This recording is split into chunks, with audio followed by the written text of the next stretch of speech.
Yes, good afternoon. I'm again returning back on the National Commission for Indian System of Medicine uh, Minimum Sensing Standard Regulations 2024, of which I had completed part 1 yesterday, and today now I am again to complete the further portion of this uh, regulations. So it is quite long and it may also need another part, that will be part C, which I will upload it tomorrow.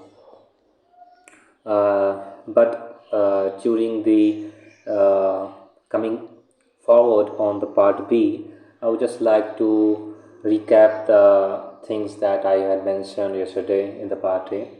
So quickly just we get into that. So that was the short title and commencement, the name of this regulation: minimum essential standard assessment and rating for each institutions, and minimum standard for postgraduate education in Ayurveda regulations.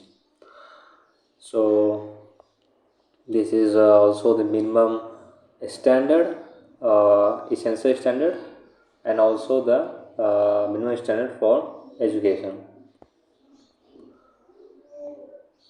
both for college and also for the course. It is the both things. So that was the primary thing I just want to say. And after that, the chapter 1 starts with the definition. Lots of definition there. After that, chapter 2, the general consideration which I had mentioned about the scope of these regulations and the seats and ratio of the guide and the postgraduate scholars. After that, chapter 3 was there, in which the postgraduate degree programs I mentioned, with Ayurvedic biology is the new course that has been added up here.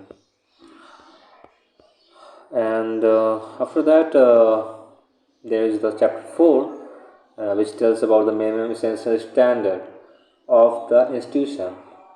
So it is the standard for institution, where we have taken the general consideration of this chapter. So there was lots of lots of the facilities that we provided in every department, including the ratio of the 4:1 in the wards of the clinical departments, where the postgraduate student should be in the number of 4 times the number of bed.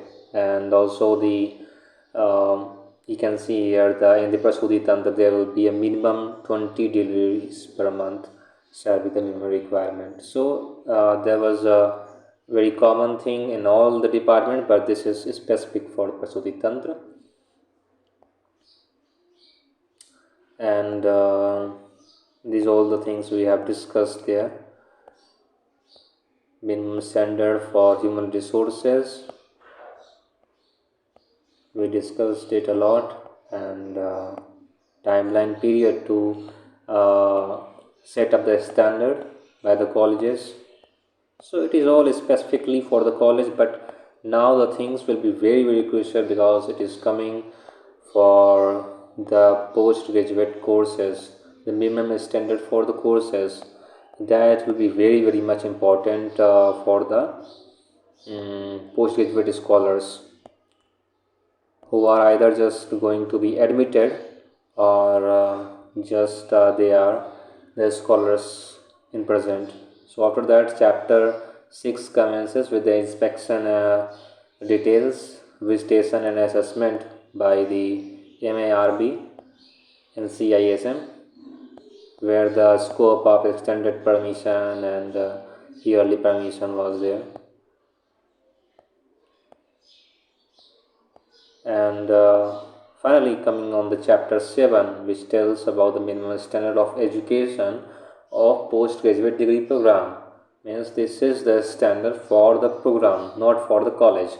So we have discussed something that we have discussed the competencies that should be developed in a postgraduate degree holder. So there were many competencies in every specific specialty like Avida, Samhita and Siddhant. You can see the things like Tantra Yukti and all other things. Ayurveda biology, Rachna Sharir and Kriya Sharir, Dravgun, Rashastra and Bhasaji Kalpana. Rog Nidan, where is seen that the Rog Nidan PG scholar or PG holder should be able to stabilize and manage the diagnostic laboratory with the diagnostic facilities, and also will be authorized to sign and authenticate the diagnostic investigations to the extent of their teaching and training. And of course, in the Yaga Tantra, to diagnose the poisonous condition and its medical management, that is very, very important. And moving ahead to Swasthvit and Yoga, that they will be the specialist of lifestyle management and public health. And in the Kamarbhit, that they will be they will be able to manage the clinical condition in general in children up to the age of 18 years. That is very, very important.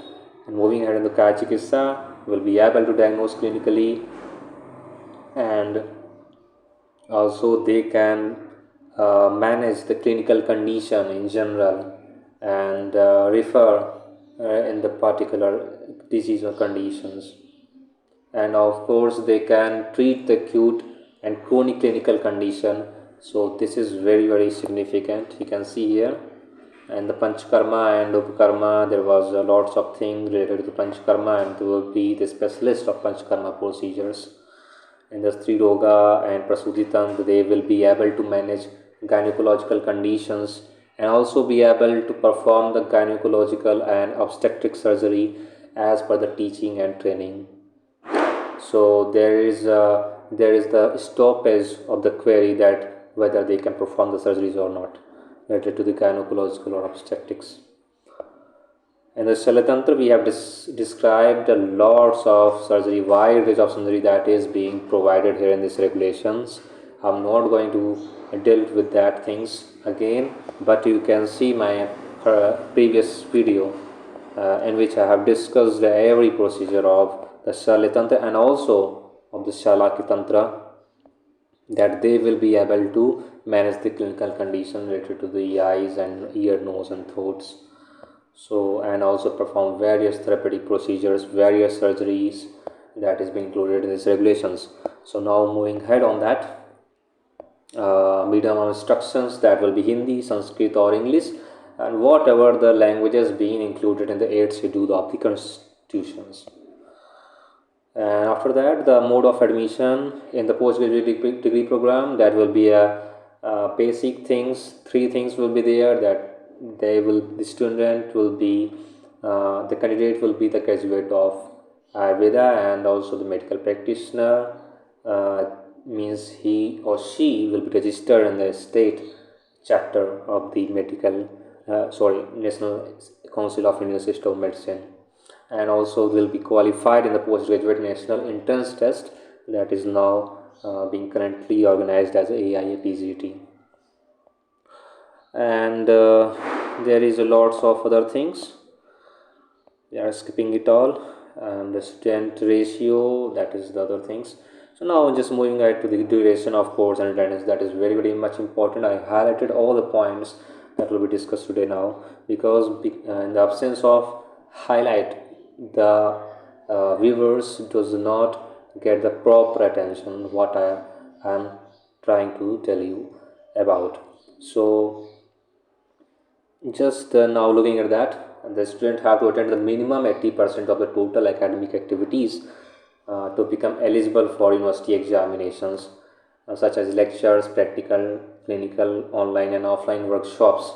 So if you suppose that there will be 50 number of workshops, seminars and presentations, group discussion, the minimum you should attend a 40 such kind of academic activity, or if there is 800 activities, you should be mandatorily have to attend 80 academic activities. And after that, moving on that the maximum duration should not exceed 6 years. That is very much important, that who takes the extension for pursuing or doing a medical officer job, that is the very important thing for them. And of course the leaves, the casual leaves will be 12 per year maximum, and if you are just attending the seminars, workshops and academic activities, then the traveling days will also be considered as on duty. That is very much important. And maternity, paternity and other leaves as per this respective state government or contract rules as applicable. And there shall be no provision of vacation or preparatory holiday in the postgraduate degree program. That is very much important, although I could not highlight it. After that, pattern of the study and subject. The program shall be for 3 years, structured into the 6th semester, and program shall ordinarily start on the first working day of the August every year. That is the pre-planning of this commission. And each semester shall be of 6 months of duration, and the notional learning hours in each semester shall not be less than 750 hours.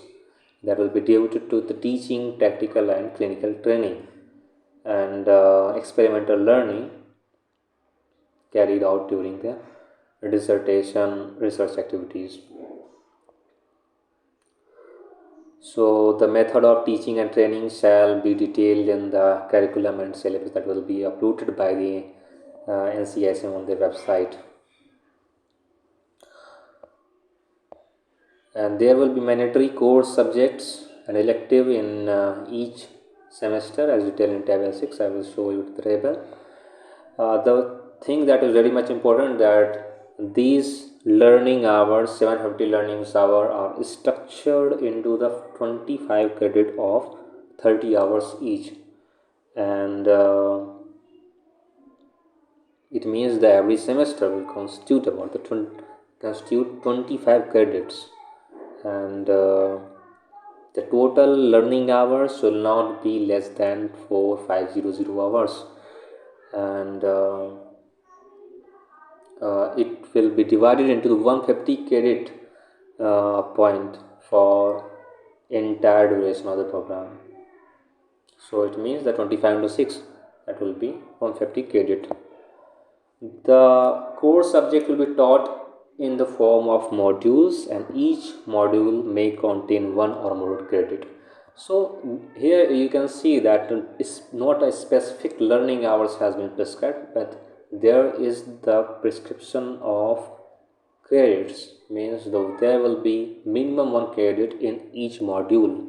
So module will be the unit of the respective subject or respective specialty, and it will be unit of the particular curriculum or syllabus.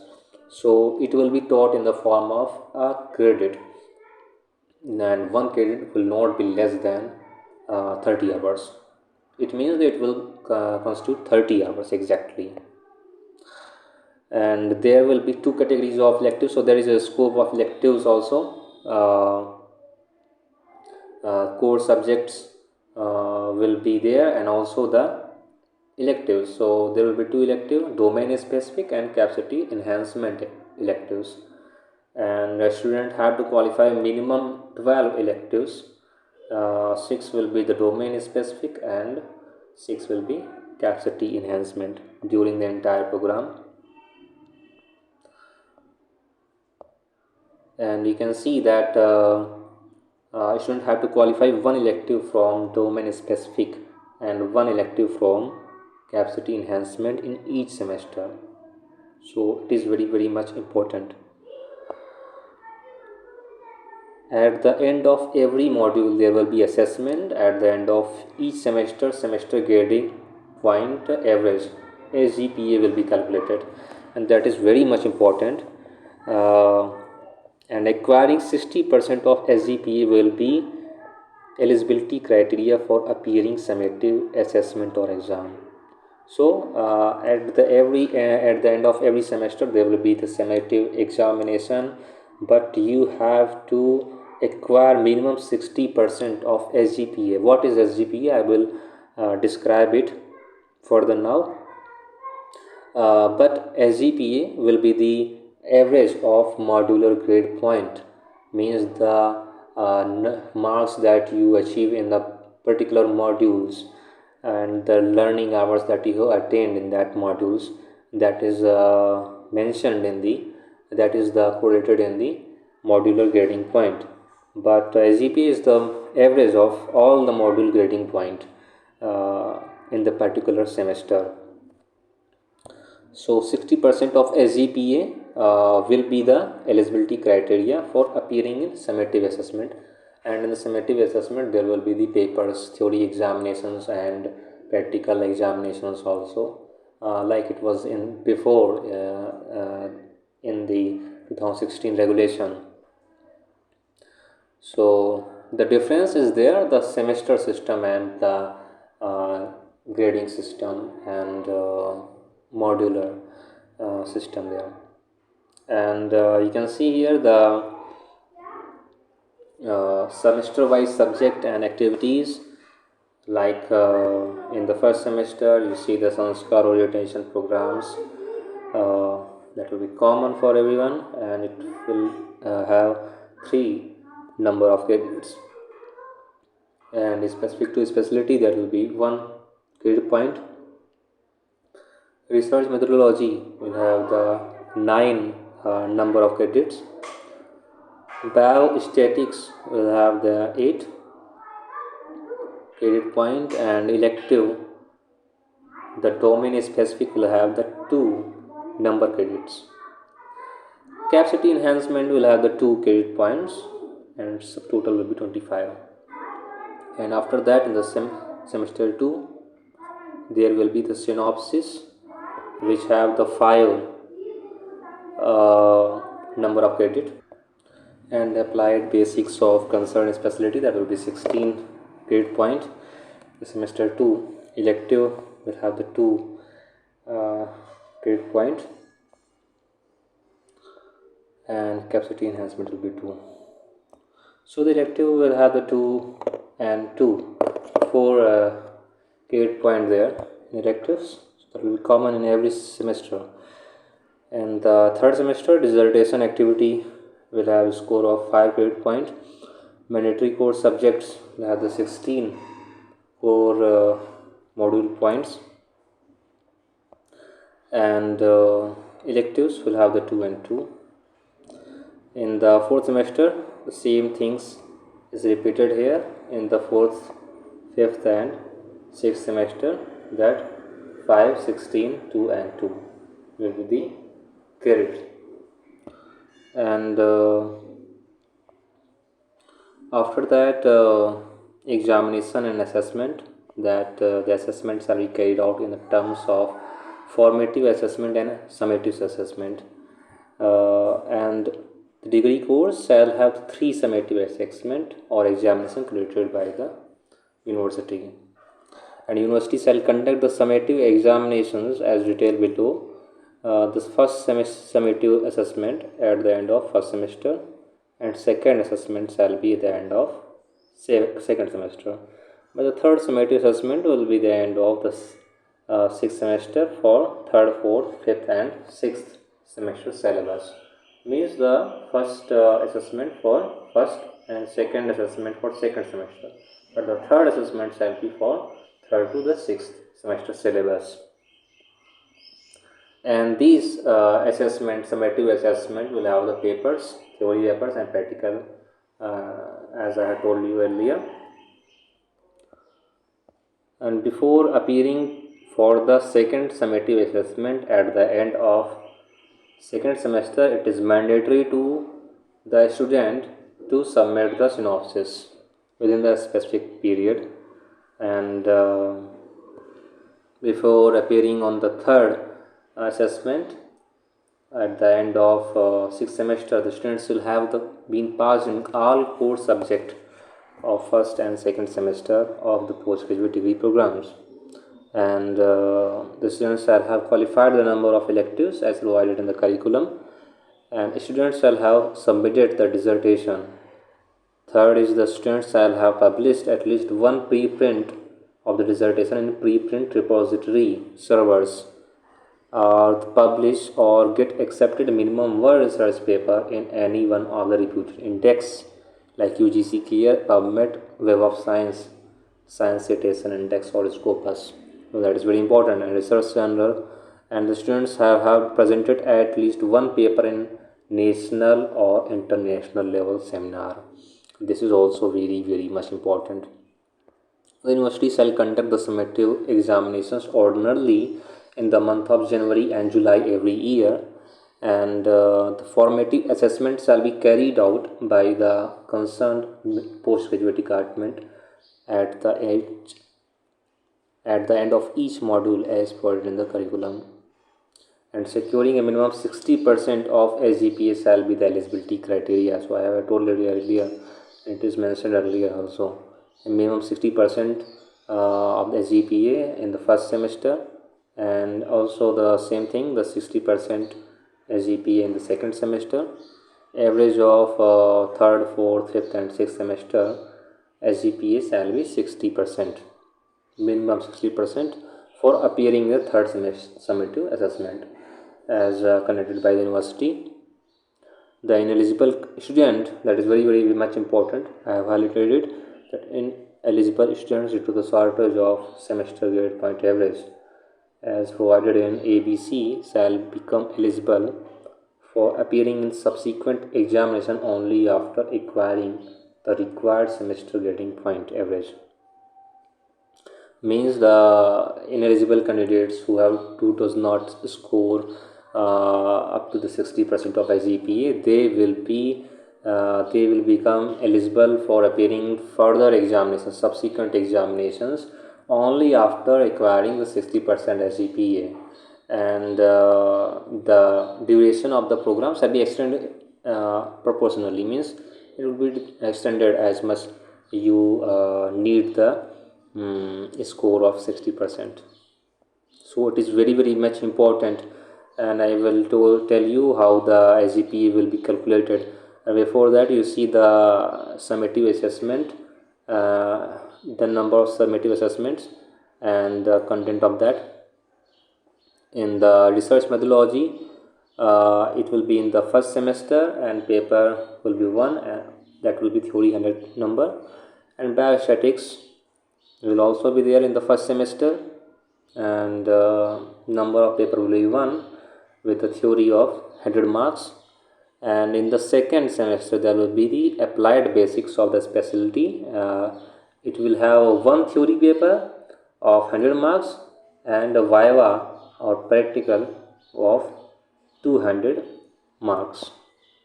And moving on, the most important third summative assessment, that will be the specialty specific subject in the sixth semester, and the number of papers will be 4 with a theory of 400 marks total, 100 marks each, and the practical or clinical viva marks will be the 400 also. Now moving out on the calculation of SGPA, how it will be calculated. So there will be 2 steps of calculating SGPA. First is the calculation of module grading point. So module grading point will be the number of notional learning hours attended in a module upon total number of notional learning hours in a particular module into marks obtained in modular assessment upon maximum marks of the module. So there will be 2 things, that how much learning hours you have attended and how much marks you have obtained in a modular assessment.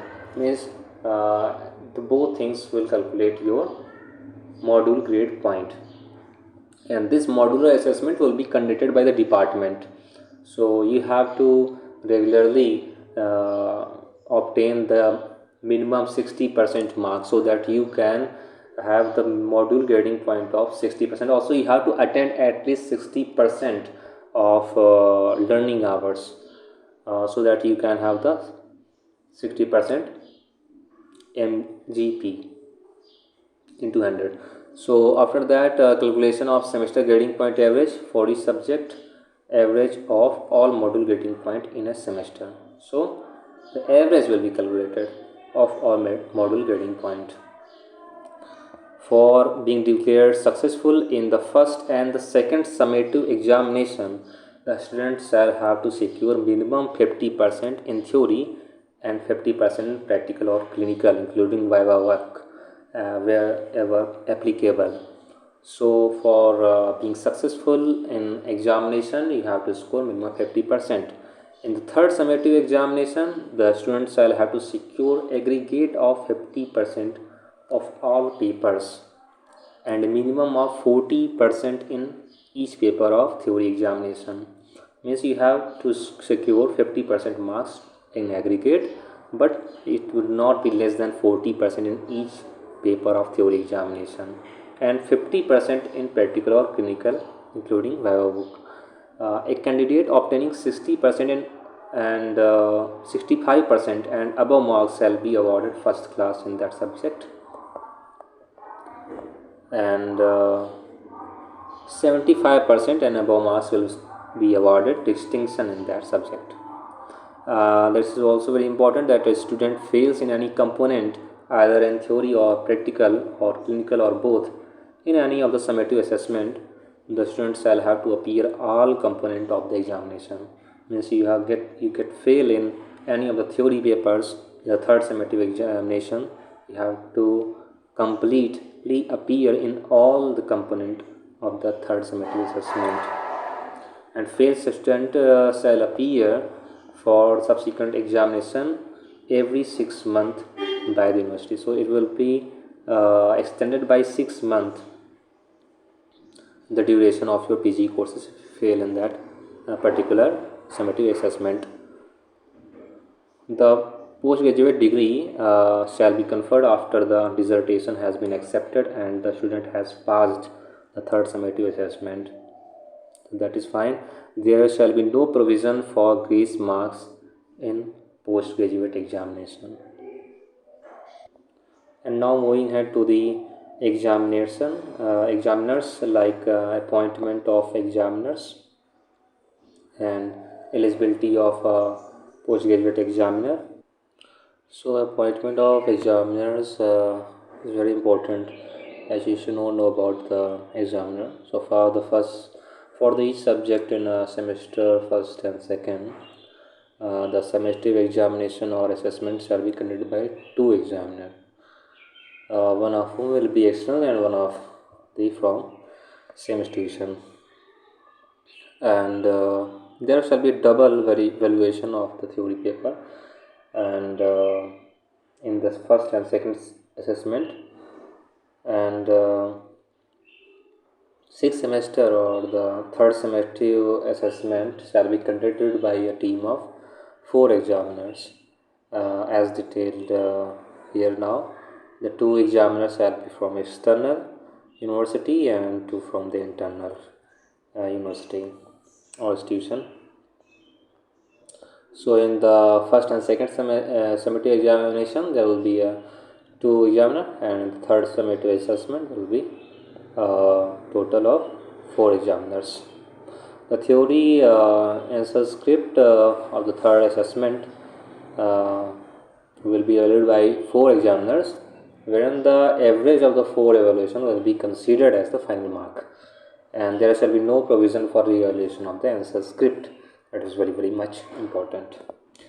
Coming forward with the eligibility of the postgraduate examiner, postgraduate teacher with a minimum of 5 years of postgraduate teaching in the concerned specialty and who has guided at least one postgraduate dissertation shall be eligible for postgraduate examiner. So after that, the dissertation title is very much important, The postgraduate student shall carry out a dissertation work on a research topic under the supervision of an eligible postgraduate guide of the department and submit dissertation in partial fulfillment for the award of degree of postgraduation. So this is very much important that the guide have to provide the dissertation, provide the guidance to a student under a research topic. After that, it is mentioned that every postgraduate student shall have an approved postgraduate guide allotment policy, and the policy shall facilitate fair allotment of postgraduate guides for dissertation activities. So, at different a clear policy should be made out by the postgraduate institution. And in the case of interdepartmental, interdisciplinary, transdisciplinary research, a co-guide with minimum postgraduate degree shall be co-opted from the concerned or collaborative accessibility or unit. So, in the case of transdisciplinary or interdisciplinary research, there will be co-guide, and co-guide shall not be allowed from the same department. And moving now to the synopsis, the summary of dissertation that will be prepared during the second semester. So here the synopsis developed as per the specifications shall be subjected to departmental review. So first student prepare a synopsis, it will undergo to the departmental review, and after departmental review the completed synopsis shall be submitted to the head of the respective department. The head of the department shall forward all synopsis of the department to the head of the institution, and the head of institution in turn forward all the synopsis to the institutional research committee. So a student prepares synopsis, send it to the department for a departmental review. Then the head, it will be submitted to the head of department, where he or she will forward it to the head of institution, and head of institution shall forward all the synopsis to the institutional research committee IRC for review and approval, and correction or modification suggested by this committee shall be forwarded to the respective head of the department. The synopsis will be then forwarded by the department to the student, shall be resubmitted by the student to the head of the department after making any modification or correction. The head of the institution shall forward the synopsis that requires ethical clearance to the respective institutional ethics committee IEC for human subject, or the institutional animal ethics committee for animal studies, as the case may be. The correction or modification suggested by the aforesaid committee shall be forwarded to the respective department. The synopsis corrected or modified by the incorporating the suggestion of concerned committee by the student shall be resubmitted to the respective departmental head, who in turn forwards to the head of the institute. And after that, submission of the synopsis at all stages shall be in the soft copy, one hard copy of the synopsis duly signed by the student, guide and HOD, and head of the institute shall be retained in the concerned department. So after the IEC clears the synopsis and submitted to the head and the institute, that copy should be a soft copy, and the physical copy will be retained in the department.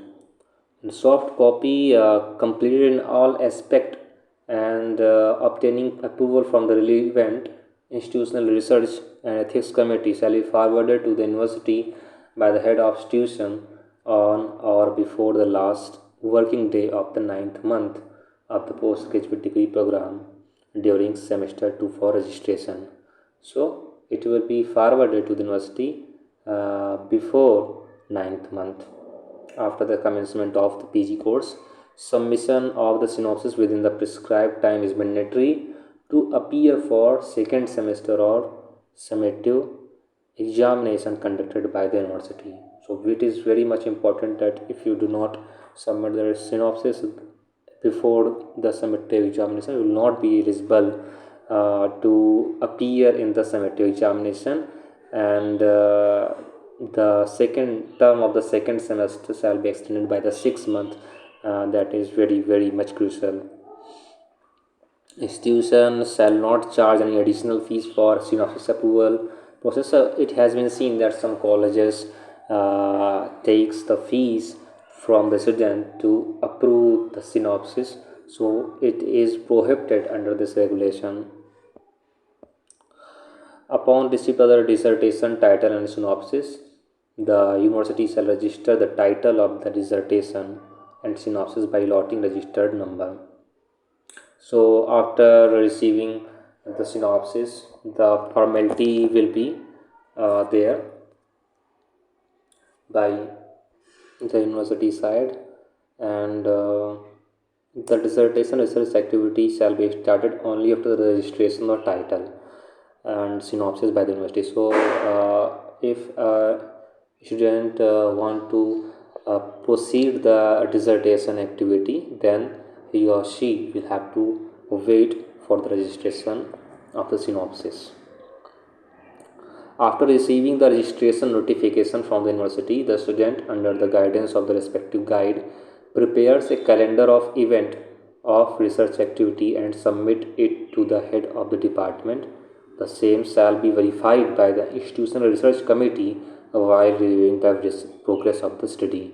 So after registration, student will prepare a calendar of research activity of the 2 years period.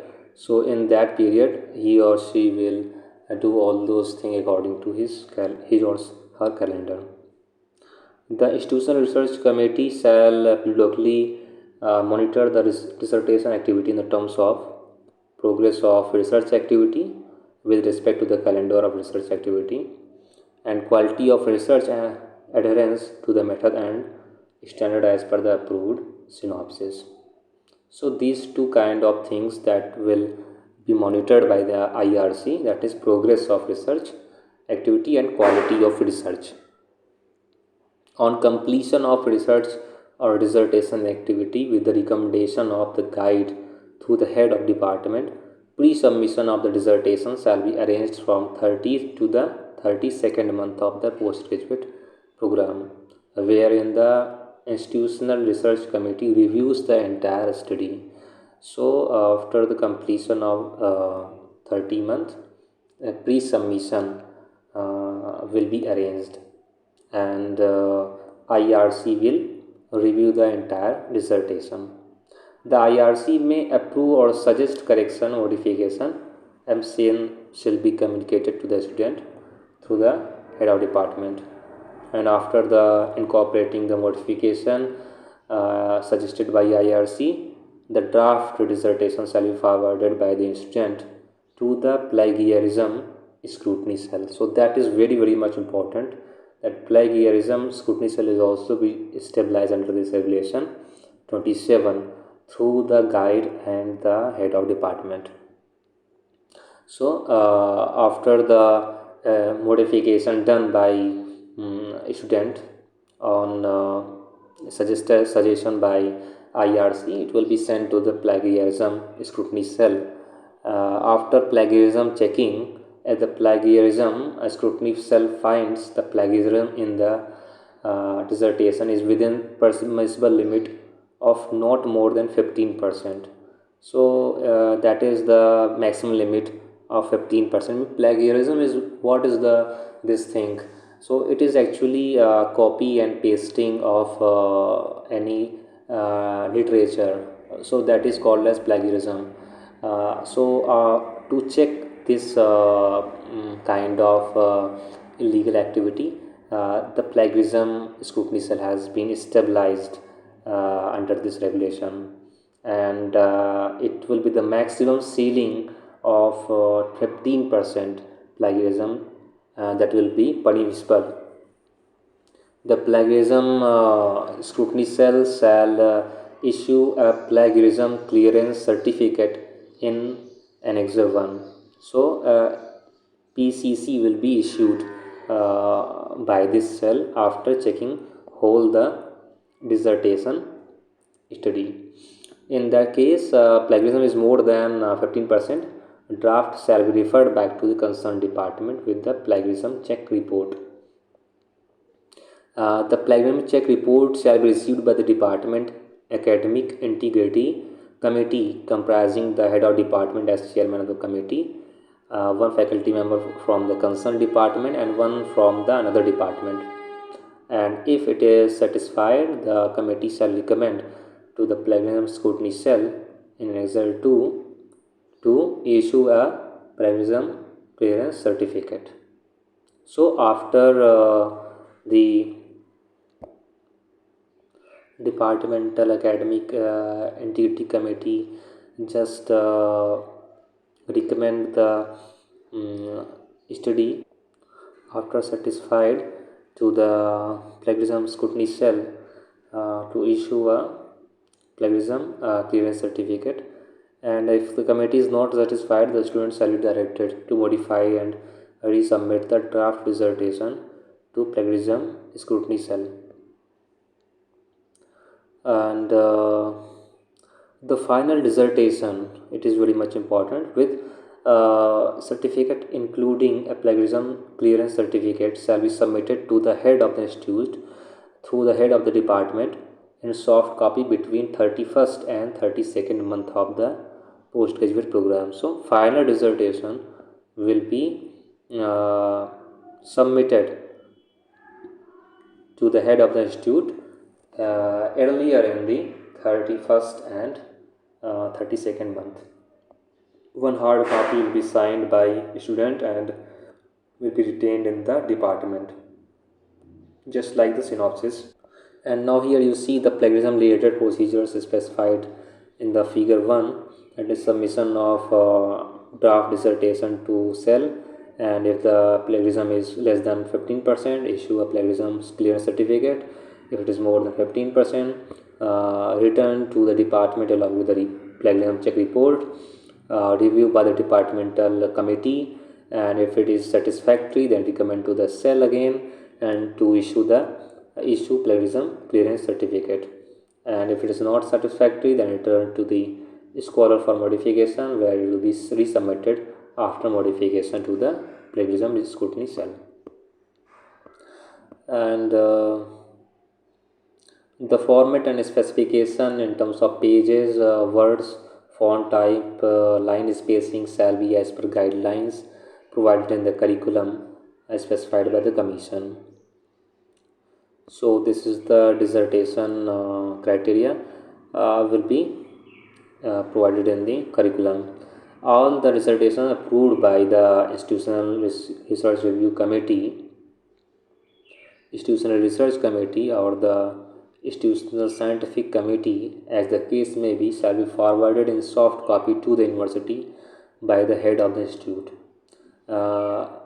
Dissertations shall be submitted to the university during the 33rd month of the postgraduate degree program during the 6th semester, and 33rd month shall be counted from the month of commencement of the course.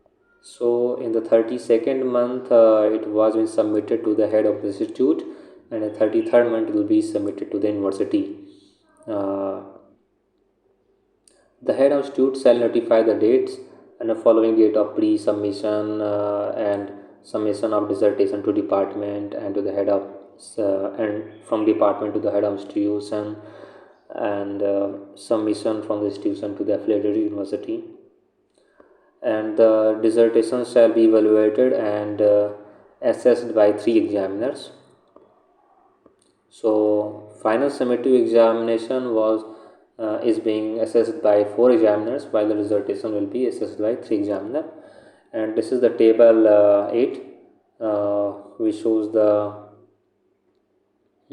procedures that to be followed in regarding to the evaluation of dissertation and result If the evaluator 1 and 1, 2 and 3 accept the dissertation, then it will be presumed as accepted. And if the first and second accept it but third evaluator reject it, then it will also be accepted.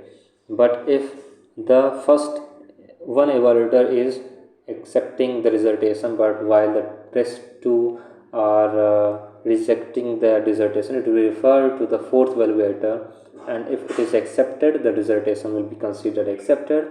If rejected, then the dissertation shall be considered rejected and need resubmission of the dissertation. And if it is rejected by all three evaluator, it will be presumed as rejected and needs resubmission of the dissertation. Submission of the dissertation shall be prerequisite for the student to appear in the third university summative examination conducted at the end of the sixth semester. In the event of delay in the submission by the student shall not be eligible to appear in the third summative assessment. So it is very much important, because in the case of synopsis, if a student doesn't submit the synopsis in the meantime, he or she will not be able to appear in the second summative assessment. And if the candidate or student doesn't submit the dissertation in the prerequisite time, then there will be no eligibility for appearing in third summative assessment. And in case of delay in the dissertation process, the examination result shall be withheld until the approval of the dissertation.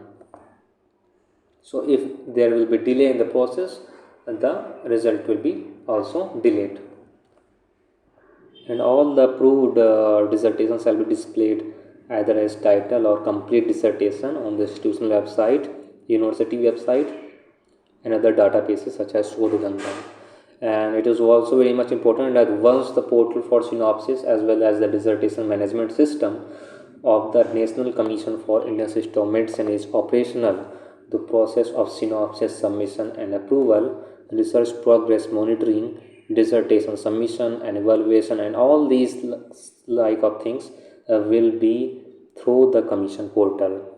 So it has not been open, but if the portal will be open, then these all kind of thing will be happen through the commission portal. Postgraduate guide eligibility. So a postgraduate teacher after 3 years of postgraduate teaching shall be eligible to guide PG students for dissertation work provided. Undergone postgraduate guide orientation program, scientific writing, publication ethics, research integrity conducted by the commission or any agency equivalent program as recommended by the commission from time to time.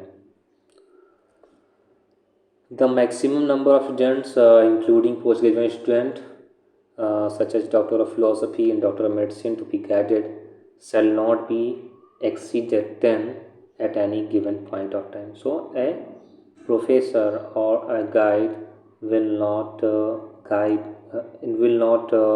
actually guide more than 10 students at a particular time. Co-guide, if required, shall be a postgraduate in a concerned research area of collaboration. So there is a not very much emphasis on co-guide and his experience,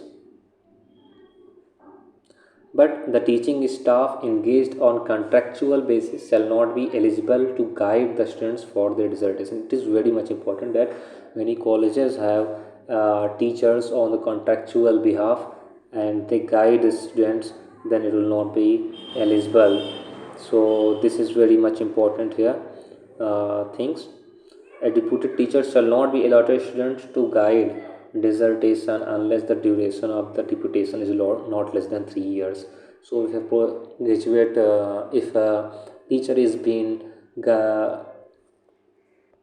guiding students, then he or she will be on the deputation of not less than 3 years.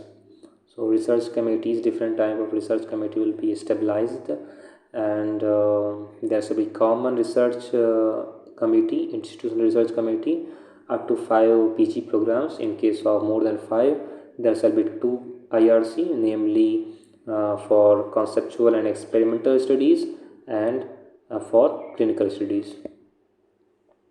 Committee shall perform following activities such that screen the dissertation proposal and monitor dissertation research activity, ensure the selected topic within the listed thrust area. So I will explain you the thrust areas that has been listed by the commission in this regulation. In case of interdisciplinary research, ensure the co-guide from collaborating department, and all the activities of IRC shall be coordinated by the Department of Integrative Health and Translational Research. The composition here is given that each head of institution, means HOI, will be the chairman of this committee, and postgraduate coordinator or dean postgraduate studies will be the member. Head of respective departments will be the members, and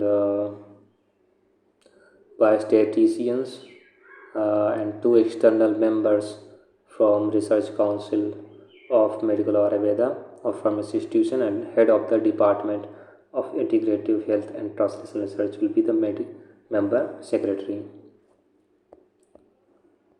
Every PG student shall constitute IRC and IEC for human subject as per the CCRS ICMR norms.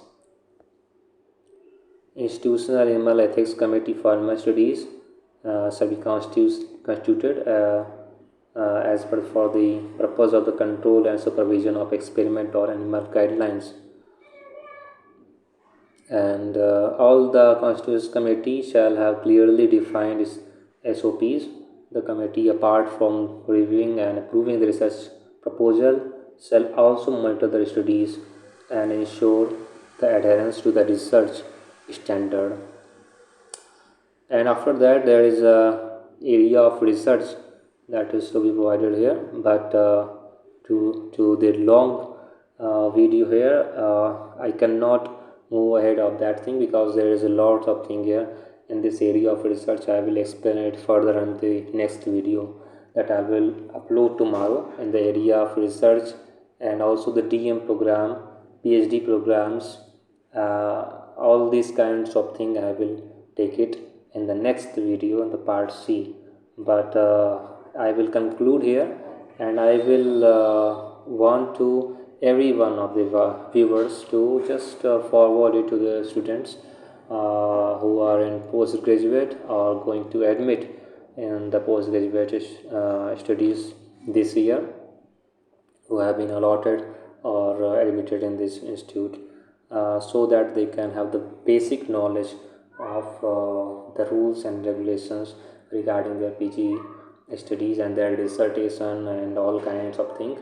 So this is all from mine now, and if any error there will be, so you are requested to you are requested to forgive. Actually, I am applying for these kind of errors.